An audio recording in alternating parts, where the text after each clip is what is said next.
വീണ്ടും നിങ്ങൾക്ക് കാണാൻ സാധിക്കുന്ന പ്രധാനപ്പെട്ട അഞ്ചാമത്തെ കാര്യം, റിജക്ഷൻ ഓഫ് ദ ഫാരിസീസ്. ഈ പരീശന്മാരാണ് ഇതിനെ ഒരു ഡിസ്കഷനിലേക്ക് കൊണ്ടുവന്നത്. ശ്രദ്ധിക്കുക, ഇവനെ രോഗമായിരുന്നപ്പോഴും അന്ധനായിരുന്നപ്പോഴും ഇത്രയും പ്രശ്നമില്ലായിരുന്നു. ഒരു മനുഷ്യൻ ദൈവത്തിൻ്റെ സന്നിധിയിലേക്ക് വരുമ്പോഴാണ് പ്രശ്നം കൂടുതലുള്ളത്. കർത്താവിനെ സ്വീകരിച്ചു കഴിയുമ്പോൾ വിവിധങ്ങളായിരിക്കുന്ന ടെൻഷൻസും പ്രശ്നങ്ങളുമാണ്. അയൽവക്കക്കാരിൽ നിന്ന്, മാതാപിതാക്കളിൽ നിന്ന്, അതുപോലെ തന്നെ സമൂഹത്തിൽ നിന്നൊക്കെ ഇവൻ പ്രശ്നങ്ങൾ നേരിടുകയാണ്. കഴിഞ്ഞ നാളുകളിൽ ഇവിടെ ഭിക്ഷ അയച്ചിരുന്നപ്പോൾ ഇവനെ ആരും ഒരു വിഷയമാക്കി കണ്ടില്ല, ഒരു സബ്ജക്റ്റ് ആയിട്ട് അവനെ കണ്ടില്ല. പക്ഷേ ഇപ്പോൾ ഇവന് സൗഖ്യം പ്രാപിച്ചു കഴിഞ്ഞപ്പോൾ എല്ലാവരും ഒഴിവാക്കുകയും എല്ലാവരും ഡിസ്കഷന് തയ്യാറാകുകയുമാണ്. ഈ പരീശന്മാരെ സംബന്ധിച്ചിടത്തോളം മതനിയമങ്ങൾ കൈകാര്യം ചെയ്യുന്ന പ്രിയപ്പെട്ടവരാണ്. അന്നത്തെ മതത്തിൻ്റെ മേധാവികളാണ് പരീശന്മാരെ സംബന്ധിച്ചിടത്തോളം.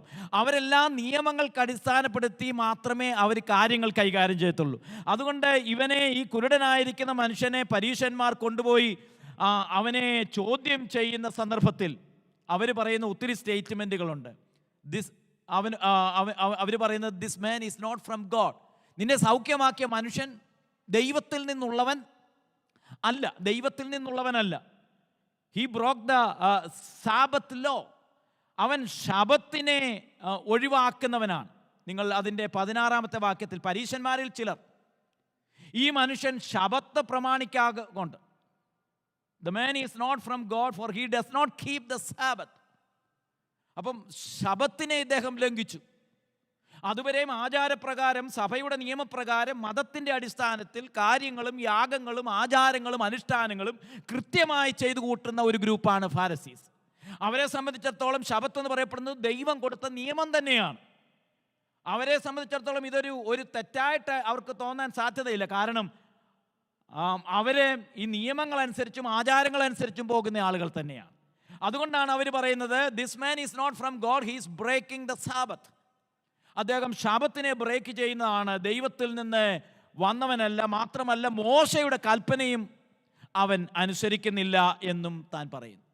അപ്പം പരീശന്മാരെ ഈ മനുഷ്യനോടുള്ള ഡിസ്കഷനിൽ വേദപുസ്തകത്തിൽ നിന്നാണ് താൻ ഉപയോഗിക്കുന്നത്.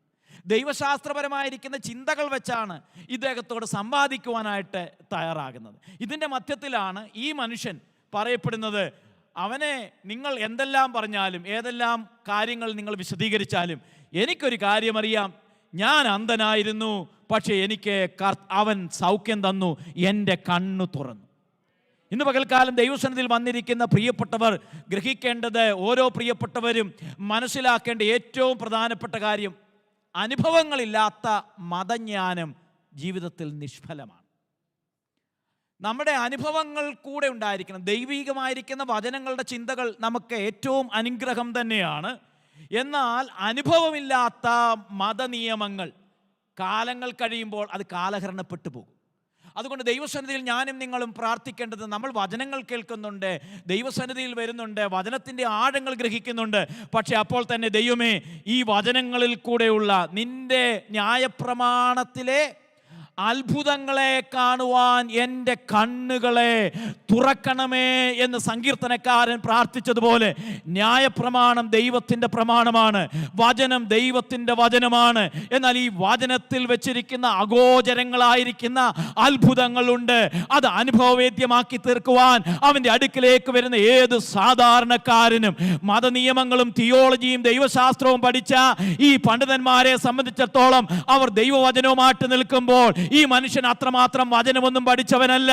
പക്ഷെ അവന്റെ മേൽ ദൈവം ഒരു ദിവസം അവന്റെ ജീവിതത്തിൽ കൂടെ യാത്ര ചെയ്തപ്പോൾ അവനതൊരു അനുഭവമായി മാറിയെങ്കിൽ, ഇന്ന് പകൽ പ്രാർത്ഥിക്കാൻ വന്നിരിക്കുന്ന ദൈവമക്കളെ, വേദപുസ്തകത്തിന്റെ ആരംഭം മുതൽ അവസാനം വരെ നിങ്ങൾക്ക് ചിലപ്പോൾ അറിഞ്ഞു എന്ന് വരത്തില്ല, നിങ്ങൾ ഒരു പണ്ഡിതനായിരിക്കില്ല. എന്നാൽ നിങ്ങളെ സ്നേഹിക്കുന്ന കർത്താവുണ്ടല്ലോ, അവൻ നിങ്ങളുടെ ജീവിതത്തെ സ്പർശിക്കുവാനും അവനാകുന്നു എന്ന് വെളിപ്പെടുത്തത്തക്ക രീതിയിലുള്ള ദൈവിക ഇടപെടലുകൾ നിങ്ങളുടെ ജീവിതത്തിൽ നൽകി തരുവാനും ഈ കർത്താവ് യാത്ര ചെയ്യുന്നുണ്ട്, നിങ്ങളുടെ ജീവിതത്തിലേക്ക് വരുന്നുണ്ട്. സ്വീകരിക്കാൻ തയ്യാറായി കഴിഞ്ഞാൽ വിടുവിക്കുവാൻ ദൈവത്തിന്റെ കരം എനിക്ക് നിങ്ങൾക്കും വേണ്ടി ഇറങ്ങി വരും. Hallelujah, hallelujah, hallelujah, hallelujah. So these Pharisees, they rejected Jesus. They did not acknowledge Christ and this blind man's delivery. ആറാമതായിട്ട് നമുക്കവിടെ കാണാൻ സാധിക്കുന്നത്, ഒന്നാമത് ഞാൻ നിങ്ങളോട് പറഞ്ഞത് reflections of disciples, their theological reflection. Then redefine vulnerable. God redefined this blind man. Then response from the neighbors and the reaction from the parents, and rejection of the Pharisees or the religious leaders. Then the main hero in this passage, the blind man. The realization of the blind man or the revelation of the blind man. അന്ധനായ മനുഷ്യന് ലഭിച്ച വെളിപ്പാട്, അന്ധനായ മനുഷ്യന് ഉണ്ടായ realisation. എന്താണ് അദ്ദേഹം പറയുന്നത്? 9-ാം അധ്യായം അദ്ദേഹം പരീശന്മാരുമായിട്ട് പങ്കുവയ്ക്കുന്ന സന്ദർഭത്തിൽ താൻ പറയുന്ന യേശു എന്ന മനുഷ്യൻ ചേറുണ്ടാക്കി എൻ്റെ കണ്ണിൻ്റെ മേൽ പുരട്ടി. 11-ാം വാക്യം, യേശു എന്ന് പേരുള്ള മനുഷ്യൻ. He answered, the man called Jesus made mud and anointed my eyes. അപ്പോൾ ഒരു മനുഷ്യനായിട്ട് മാത്രമാണ് ഇദ്ദേഹത്തിന് മനസ്സിലായത്. അപ്പോൾ ഇദ്ദേഹത്തിനുണ്ടായ വെളിപ്പാട്, റെവലേഷൻ എന്ന് പറയപ്പെടുന്നത്, യേശുവിനെ അദ്ദേഹത്തിന് ഒരു മനുഷ്യനായിട്ട് മാത്രമേ അറിയത്തുള്ളൂ. മശികയായിട്ടോ ഒന്നും അദ്ദേഹത്തിന് മനസ്സിലായില്ല. യേശു കടന്നു പോകുന്ന സന്ദർഭത്തിൽ സൗഖ്യം ലഭിച്ചു, ഒരു മനുഷ്യൻ എന്നെ സൗഖ്യമാക്കി എന്ന് മാത്രമേ അറിയത്തുള്ളൂ. എന്നാൽ ചില ജീവിതത്തിൻ്റെ ഓരോ അനുഭവങ്ങളാണ് നമ്മളെ ദൈവവുമായിട്ട് കൂടുതൽ അടുപ്പിക്കുന്നത്. ജീവിതത്തിൻ്റെ ഓരോ നിമിഷങ്ങളും വളർച്ചയിലേക്ക് വരുമ്പോൾ അവനെക്കുറിച്ചുള്ള ദൈവീക വെളിപ്പാടുകൾ വർദ്ധിക്കുകയാണ്. അല്ലെങ്കിൽ കുറെ കൂടെ പറഞ്ഞാൽ ജീവിതത്തിൻ്റെ പ്രതിസന്ധികൾ, ജീവിതത്തിൻ്റെ പരിശോധനകൾ ദൈവീക വെളിപ്പാടിൻ്റെ പുതിയ മേഖലകൾ തുറക്കുകയാണ്. ഇന്ന് പകൽ ദൈവസന്നിധിയിൽ വന്നിരിക്കുന്ന ദൈവമക്കൾ, നിങ്ങൾ രക്ഷിക്കപ്പെട്ട സന്ദർഭത്തിൻ്റെ അനുഭവങ്ങളല്ല തുടർന്നുള്ള നിങ്ങളുടെ യാത്രയിൽ ദൈവം നിങ്ങളിലേക്ക് വെളിപ്പെടുത്തുന്നത്. നിങ്ങൾ കടന്നു പോകുന്ന പാതകളിൽ കൂടെ പുതിയത് വെളിപ്പെടുത്തുവാൻ കർത്താവ് ആഗ്രഹിക്കുന്നുണ്ട്. നിങ്ങളുടെ രോഗത്തിൻ്റെ മധ്യത്തിൽ, നിങ്ങളുടെ പ്രശ്നത്തിൻ്റെ മധ്യത്തിൽ, സാമ്പത്തിക ഞെരുക്കങ്ങളുടെ മധ്യത്തിൽ, തലമുറകളോടുള്ള കണ്ണുനീരിൻ്റെ മധ്യത്തിൽ ദൈവം ചില പുതിയ പാഠങ്ങൾ പഠിപ്പിക്കുവാൻ സർവശക്തനായ ദൈവം ആഗ്രഹിക്കുന്നുണ്ട്. അത് കണ്ടെത്താൻ കഴിയുന്നവനാണ് ഏറ്റവും ഉത്തമനായ മനുഷ്യൻ. ഇവിടത്തേക്ക് വരുമ്പോൾ നമുക്ക് വീണ്ടും ഇവരോടുള്ള സംഭാഷണത്തിൻ്റെ 17-ാമത്തെ വാക്യത്തിലേക്ക് വരുമ്പോൾ അവൻ പറയുന്നുണ്ട്, നീ അവനെക്കുറിച്ച് എന്തു പറയുന്നു എന്ന് ചോദിക്കുമ്പോൾ verse 11, and he said he is a prophet. അവനൊരു പ്രവാചകനാണ് എന്ന് പറയുകയാണ്. അപ്പോൾ ഇപ്പോൾ മനുഷ്യൻ എന്നുള്ള ആ കൺസെപ്റ്റിൽ നിന്ന് ഒരു പ്രോഗ്രസീവായിട്ടുള്ള റെവലേഷനായിട്ട് പറയുകയാണ്, he is a prophet. അവൻ പ്രവാചകൻ ആണ് എന്ന് പറയുന്നു. ഈ ഡിസ്കഷനുകളെല്ലാം കഴിഞ്ഞ് നമുക്കറിയാം എല്ലാവരും ഇവനെ കൈവിട്ടു. എല്ലാവരും അവനെ ഒഴിവാക്കാനായിട്ട് ശ്രമിച്ചു. ഇപ്പം ഇവിടെ ഒഴിവാക്കിയപ്പോൾ കർത്താവ് വരുന്ന സന്ദർഭത്തിൽ അവൻ പറയുന്ന മറ്റൊരു പദം അവിടെ രേഖപ്പെടുത്തിയിട്ടുണ്ട്. 36-ാമത്തെ വാക്യത്തിൽ അവിടെ നമുക്ക് കാണാനായിട്ട് സാധിക്കുന്നത്, ഉടനെ അവൻ കർത്താവേ ഞാൻ വിശ്വസിക്കുന്നു എന്ന് പറഞ്ഞു. ശ്രദ്ധിക്കുക, ഇവൻ പറയാണ് ഹീസ് ലോർഡ്. അവൻ്റെ ആത്മീയ ജീവിതം ആരംഭിച്ചപ്പോൾ അവൻ പറഞ്ഞത് ക്രിസ്തു ഒരു മനുഷ്യൻ മാത്രമാണ്. കുറച്ച് നാളുകൾ കഴിഞ്ഞപ്പോൾ അവൻ പറഞ്ഞത് ക്രിസ്തു ഒരു പ്രവാചകനാണ് എന്ന് പറഞ്ഞു. ഇപ്പോൾ അവൻ പറയാണ് ക്രിസ്തു എൻ്റെ കർത്താവാണ്. He's my Lord. അവൻ എൻ്റെ കർത്താവാണ് എന്നാണ് പറയുന്നത്. അപ്പോൾ ഓരോ മനുഷ്യനും ജീവിതത്തിൻ്റെ വിവിധങ്ങളായിരിക്കുന്ന അനുഭവങ്ങളുണ്ട്. പണ്ഡിതന്മാർക്ക് മാത്രമല്ല ദൈവികമായിരിക്കുന്ന ഇടപെടലുകളും വെളിപ്പാടുകളും ഉണ്ടാകുന്നത്.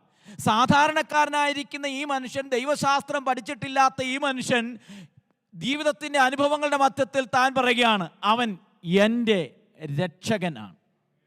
കഴിഞ്ഞ നാളുകളിൽ ദൈവം നിങ്ങളെ നടത്തിയ വഴികളിൽ കൂടെ നിങ്ങൾക്ക് കർത്താവിനെക്കുറിച്ചുള്ള റെവലേഷനുകൾ ഉണ്ടായിട്ടുണ്ടോ? കർത്താവിൻ്റെ അടുക്കിലേക്ക് ചെല്ലുമ്പോൾ നിങ്ങളുടെ ജീവിതത്തിൻ്റെ മേൽ ആത്മീകമായ വർധന ഉണ്ടായിട്ടുണ്ടോ? ഇവരെല്ലാം ഇവനെ കുറച്ച് കാണാനായിട്ടാണ് ശ്രമിക്കുന്നത്. ആരും ആരെയും കുറച്ച് കാണരുത്. ആരും ആരെക്കാട്ടിലും ശ്രേഷ്ഠരുമല്ല. ചില മതപണ്ഡിതന്മാർ കണ്ടേക്കാം, പക്ഷേ ഇവൻ ബലഹീനനാണ്, പക്ഷേ ഇവനും ഒരു വെളിപ്പാടുണ്ട്. ബൈബിളിലെ എല്ലാ കാര്യങ്ങളും ഇവൻ അറിയത്തില്ലെങ്കിലും, ബൈബിൾ മൊത്തമായിട്ട് ഇവൻ വായിച്ചിട്ടില്ലെങ്കിലും, അല്ലെങ്കിൽ ന്യായപ്രമാണം ഇവൻ അറിയത്തില്ലെങ്കിലും, ഇവനും ഒരു വെളിപ്പാട് ലഭിച്ചിട്ടുണ്ട്. പണ്ഡിതന്മാരുടെ വെളിപ്പാടായിരിക്കത്തില്ല, കഴിവുള്ളവരുടെ വെളിപ്പാടായിരിക്കത്തില്ല, വചനം എല്ലാ ദിവസങ്ങളിലും വായിക്കുന്നവരുടെ വെളിപ്പാടായിരിക്കത്തില്ല, അല്ലെങ്കിൽ ഒരു ബൈബിൾ ടീച്ചറിൻ്റെ വെളിപ്പാടായിരിക്കത്തില്ല. പക്ഷേ ഇവനും ഒരു വെളിപ്പാടുണ്ട്. അത് പ്രോഗ്രസ്സായിട്ട് പോകുകയാണ്. ഇന്ന് പകൽക്കാലം എല്ലാവരെയും ഒരുപോലെ സ്നേഹിക്കുന്ന, പണ്ഡിതനെയും നിസാരക്കാരനെയും ഒരുപോലെ സ്നേഹിക്കുന്ന ഒരു കർത്താവുണ്ടല്ലോ, അവൻ ഇതുവഴി ഇന്ന് പകൽക്കാലം കടന്നു പോകുന്നുണ്ട്. എത്ര പ്രിയപ്പെട്ടവർ അവനിൽ നിന്നൊരു വ്യക്തിപരമായ ദൈവീക അനുഭവത്തിന് വേണ്ടി ആഗ്രഹിക്കുന്നുണ്ടോ, അത് പകർന്നു തരുവാൻ സ്വർഗത്തിലെ ദൈവം ഇന്ന് പകൽക്കാലം ആഗ്രഹിക്കുന്ന പ്രിയപ്പെട്ടവർക്ക് വേണ്ടി പ്രവർത്തിക്കുവാൻ കഴിയുന്ന സ്വർഗത്തിലെ ദൈവത്തിന്റെ അദൃശ്യമേറിയ കരങ്ങൾ. Hallelujah. Jesus recognized this person. ഈ മനുഷ്യനെ കർത്താവ് അക്സെപ്റ്റ് ചെയ്തു, അംഗീകരിച്ചു. കർത്താവ് എന്നെയും നിങ്ങളെയും അവഗണിക്കാത്ത ദൈവമാണ്. എന്നെയും നിങ്ങളെയും ഒടുവിൽ ചേർത്ത് പിടിക്കുന്നത് മാതാപിതാക്കളല്ല, സഹോദരങ്ങളോ കൂട്ടുകാരോ അല്ല, മതനേതാക്കന്മാരോ മതപുരോഹിതന്മാരോ ക്രിസ്തീയ പണ്ഡിതന്മാരോ അല്ല. എന്നെയും നിങ്ങളെയും എപ്പോഴും ചേർത്തണയ്ക്കുന്നത് ഒരാൾ മാത്രമേ ഉള്ളൂ. അവനെ പുറത്താക്കി എന്ന് കണ്ടപ്പോൾ, യേശു കേട്ടപ്പോൾ അവൻ്റെ അടുക്കിലേക്ക് വരികയാണ്. അപ്പൊ എല്ലാവരും ഒഴിവാക്കുന്ന സന്ദർഭത്തിൽ, എല്ലാവരും അവഗണിക്കുന്ന സന്ദർഭത്തിൽ, എല്ലാവരും മാറിപ്പോകുന്ന സന്ദർഭത്തിൽ ഒരാൾ എന്നോടും നിങ്ങളോടും ചേർന്ന് നിൽക്കുവാൻ കൂടെയുണ്ട്. ഇന്ന് പകൽക്കാലം പ്രാർത്ഥനയ്ക്ക് വന്നിരിക്കുന്ന ദൈവമക്കൾ ദൈവസന്നിധിയിൽ പറയണം, എന്നോട് കൂടെ ചേർന്ന് നിൽക്കുന്ന ഒരാൾ ഉണ്ട്. ഇന്ന് രാവിലെ ദൈവസന്നിധിയിൽ വന്നിരിക്കുന്ന പ്രിയപ്പെട്ടവർ ധൈര്യത്തോടെ ദൈവസന്നിധിയിൽ പറഞ്ഞാട്ടെ, ഹല്ലേലൂയ, കർത്താവ് ഈ വഴി കടന്നു പോകുന്നുണ്ട്. വിശുദ്ധ ബൈബിളിന്റെ പലയിടങ്ങളിലും ഈ ഒരു പ്രത്യേക പദപ്രയോഗം നമുക്ക് കാണാൻ സാധിക്കുന്നുണ്ട്. He is passing by. He is passing by. He is passing by. In this morning, Jesus is passing through your situation. How many of them are able to believe in this morning? Jesus is passing through your situation. ലൂക്കോസിന്റെ സുവിശേഷത്തിൽ ഇങ്ങനെ കാണുന്ന ഒരു പദപ്രയോഗമുണ്ട്. അവൻ എരികോവിലേക്ക് കടക്കും മുൻപായി ഒരു മനുഷ്യൻ, ബർത്തിമായി എന്ന മനുഷ്യൻ വിളിച്ചു പറയാണ്, ദാവീദ് പുത്ര എന്നോട് കരുണ തോന്നണമേ എന്ന്. അവൻ കടക്കുന്നതിന് മുൻപായി ഒരു മനുഷ്യനൊരു എൻകൗണ്ടർ ഉണ്ടാകുകയാണ്. ലൂക്കോസിന്റെ സുവിശേഷം 19-ാമത്തെ അധ്യായത്തിൽ ഇങ്ങനെ മറ്റൊരു പദം എഴുതിയിട്ടുണ്ട്. അവൻ എരിഹോവിലേക്ക് കടക്കുമ്പോൾ അവനെക്കുറിച്ചുള്ള വാർത്ത കേട്ടിട്ട് സക്കായി ഓടിച്ചെല്ലുകയാണ്. അങ്ങനെയെങ്കിൽ ഇന്ന് പകൽക്കാലം ഹല്ലേലൂയ കടന്നു പോകുന്ന കർത്താവിനെ കാണാനായിട്ട് ആഗ്രഹിക്കുന്നുണ്ടെങ്കിൽ, അവനിൽ നിന്ന് ചിലത് പ്രാപിക്കാനായിട്ട് ആഗ്രഹിക്കുന്നുണ്ടെങ്കിൽ, ഇന്ന് പകൽക്കാലം നിങ്ങളുടെ ജീവിതത്തിൽ ചില വ്യക്തിപരമായ ദൈവീക അനുഭവങ്ങൾ നൽകി തരുവാൻ കഴിയുന്ന ദൈവത്തിന്റെ കൃപയുടെ കരങ്ങൾ ഇവിടെ വ്യാപരിക്കുന്നുണ്ട്. അവൻ കടന്നു പോകുന്നുണ്ട്. എന്നെ തൊടാൻ അവൻ ആഗ്രഹിക്കുന്നുണ്ട്.